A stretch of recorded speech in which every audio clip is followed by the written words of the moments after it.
Okay, let's go.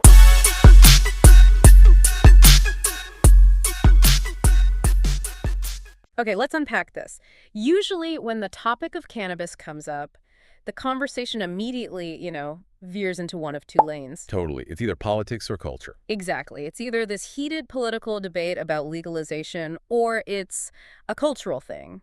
Stoner comedies, stories about a friend who ate too many brownies. And stared at a wall for 4 hours. Right. But today, we are taking a hard left turn away from all that. We are ignoring the politics. We are ignoring the culture. We are putting on the white coats. We certainly are. We are looking at this very specific clinical document, cannabis intoxication. We're going to try and understand what actually happens biologically and psychologically when someone is, well, clinically intoxicated. And our mission for this deep dive is really to strip away all that cultural baggage you mentioned. Right. And look strictly at the diagnostic criteria. How does a doctor in an ER actually determine, okay, this is cannabis intoxication versus, this is just someone who's used this substance?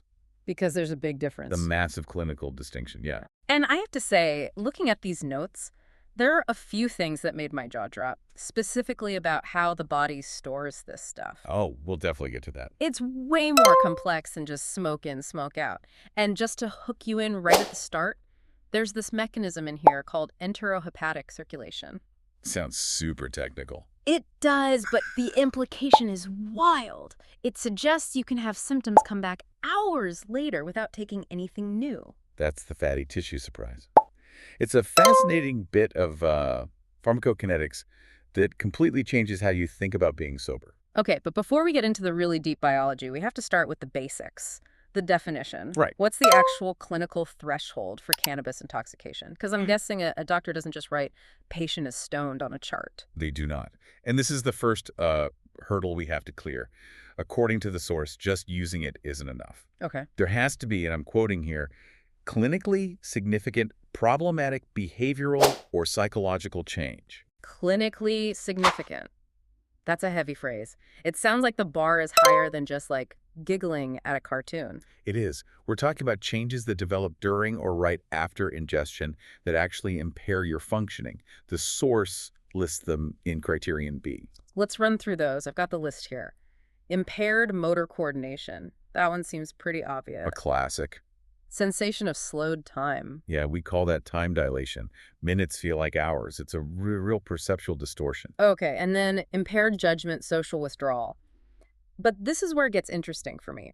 The list has both euphoria and anxiety. Right. To me, those feel like polar opposites. How can they both point to the same thing? That is such an important nuance. We all associate it with the high, with euphoria, but the clinical definition is very clear that for some people the reaction is severe anxiety or what's called dysphoria. Dysphoria, that's like a state of unease or general dissatisfaction. Exactly. The opposite of euphoria. So a patient who shows up panicking and a patient who shows up extremely giddy can actually both meet the same criteria. It's just about the change from their normal state. Yes. The substance is pushing the brain off center. The direction it goes just depends on the person.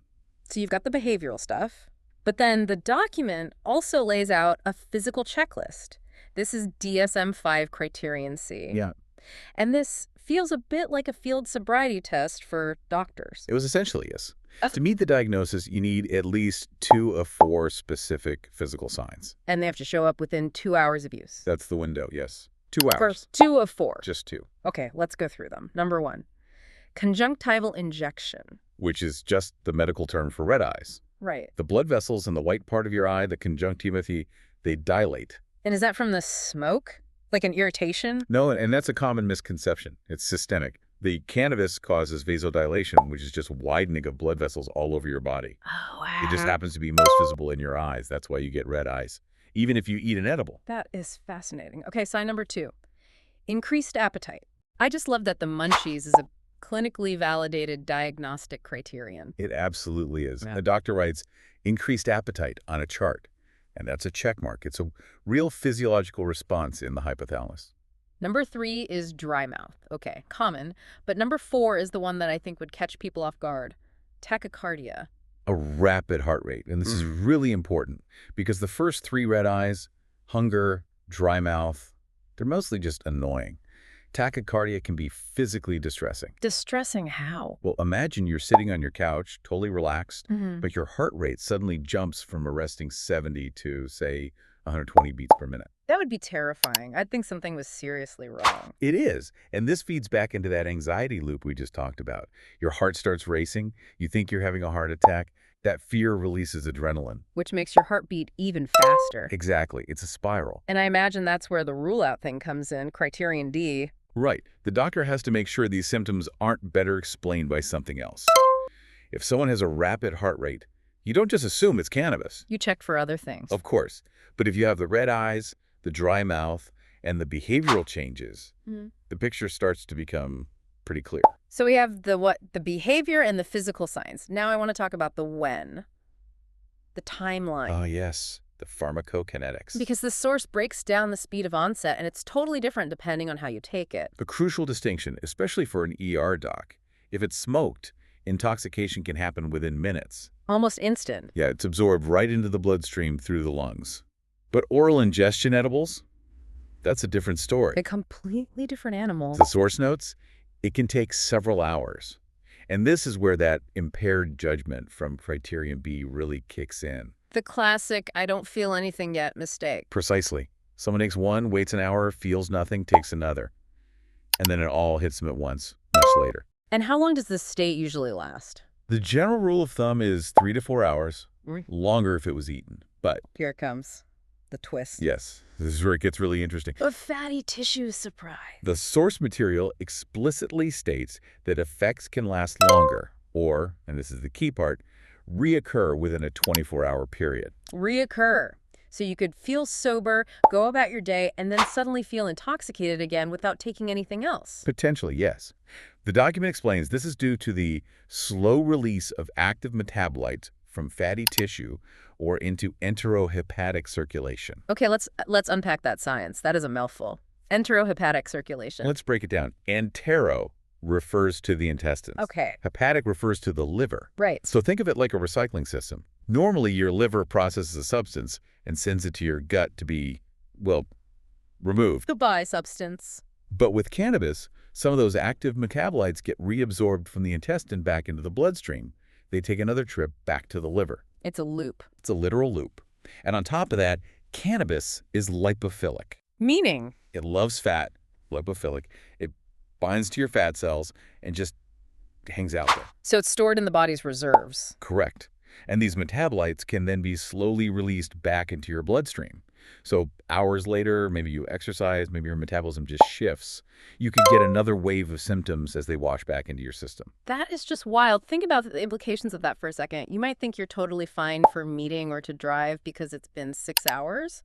But your biology might have other plans for you at hour 8. It really underlines that intoxication isn't just a simple on-off switch. It's a curve with a very, very long tail. It is. Yeah. And that fast storage is also why it stays detectable in drug tests for so much longer than other substances. That makes so much sense.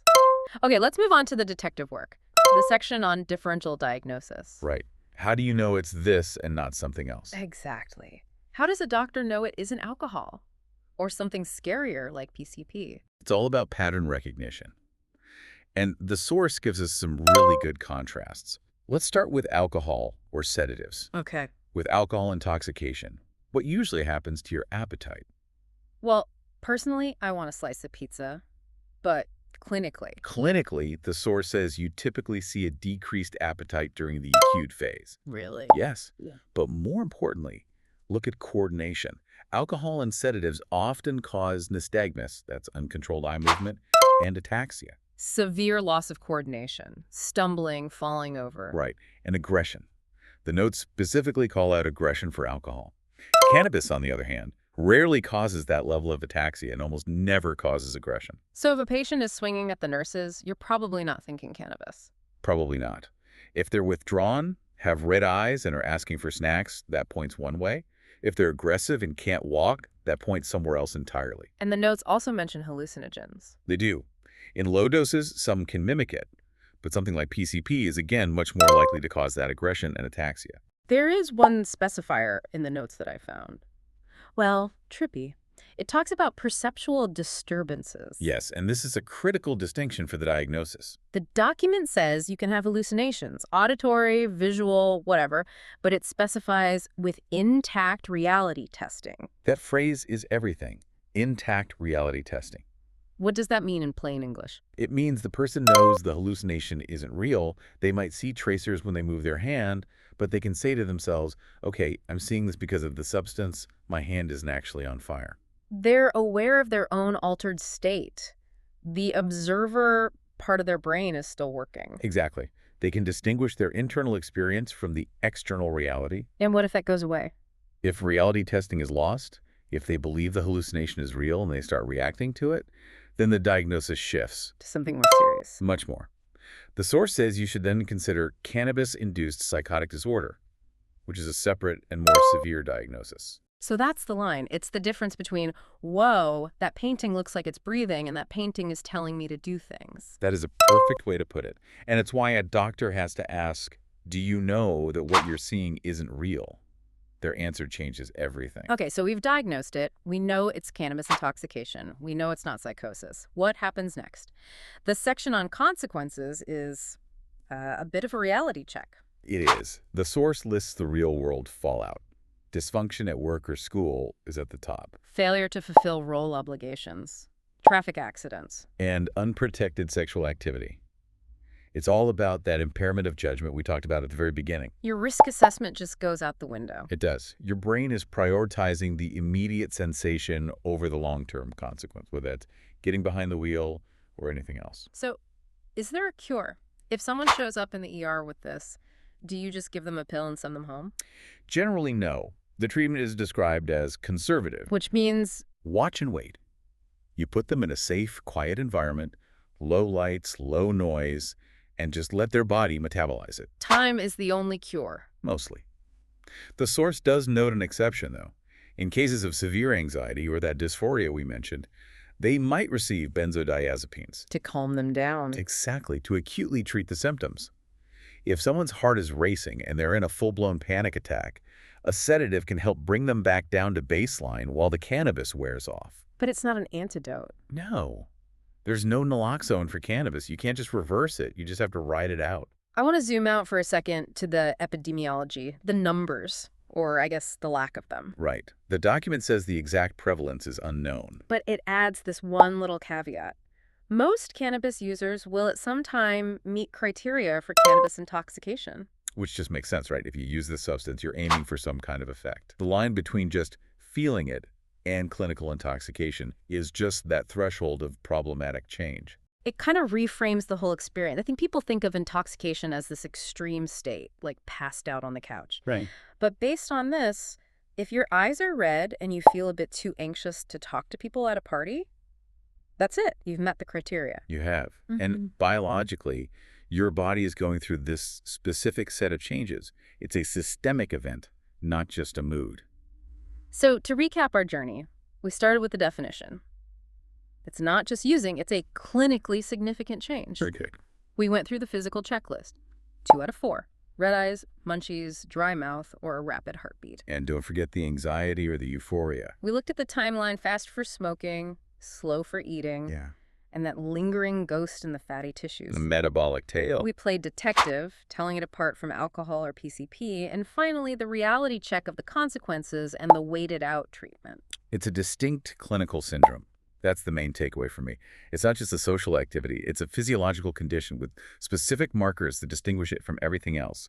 It definitely makes you look at red eyes a little differently. It's not just a side effect, it's a diagnostic criterion. It is indeed. Before we wrap up, I have to ask, based on all of this, especially that reoccurrence mechanism, what's the one thought you want to leave our listeners with? I think it raises a really provocative question about safety, especially in high-stakes environments.